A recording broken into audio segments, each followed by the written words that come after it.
জান্নাতীরা যখন জান্নাতে ঢুকবে আল্লাহ তাআলা প্রশ্ন করবেন, ও জান্নাতীরা, এই কোরআনে যত নাজ নেয়ামতের বর্ণনা দিয়েছিলাম তার সবগুলো কি তোমরা পাই টু পাই বুঝে পেয়েছো?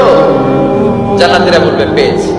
হঠাৎ এক জান্নাতি হাত তুলে বলবে, আল্লাহ একটা জিনিস তো পাই নাই।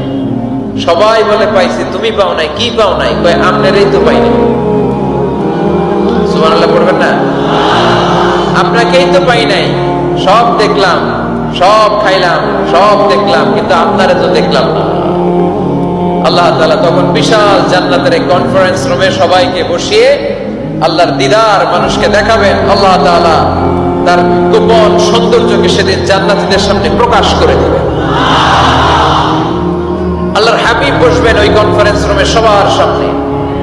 আল্লাহর হাবিবের পেছনে বসবে অন্যান্য নবীরা, তারপরে সোহাদা, সালেহীন, আউলিয়া সবাই বসবে। ওই জান্নাতের কনফারেন্স রুমে আমরাও যেন বসার জায়গায় পাই, আল্লাহ তুমি তৌফিক দিয়ে দিও। আল্লাহ তাআলা অনেকগুলো নূরের পর্দার পেছন থেকে নূরের ঝলকানি মারবেন। ওই ঝলকানি এক মুহূর্তের জন্য দিবেন। এক মুহূর্ত। কয় মুহূর্ত? 70,000 নূরের পর্দার কথা বলা হয়। এই বর্ণনাটাও দুর্বল। পর্দা আছে কিন্তু কয় হাজার জানে কে? আল্লাহ। ওই পর্দা সরিয়ে আল্লাহ তাআলা সৌন্দর্যের বা নূরের ঝলকানির এক আলোক ছোটা জান্নাতীদের সামনে তুলে ধরবেন এক মুহূর্তের জন্য। কয় মুহূর্ত? আলোক ছোটা দিয়েই আবার নাই, আবার সরাই ফেলবেন।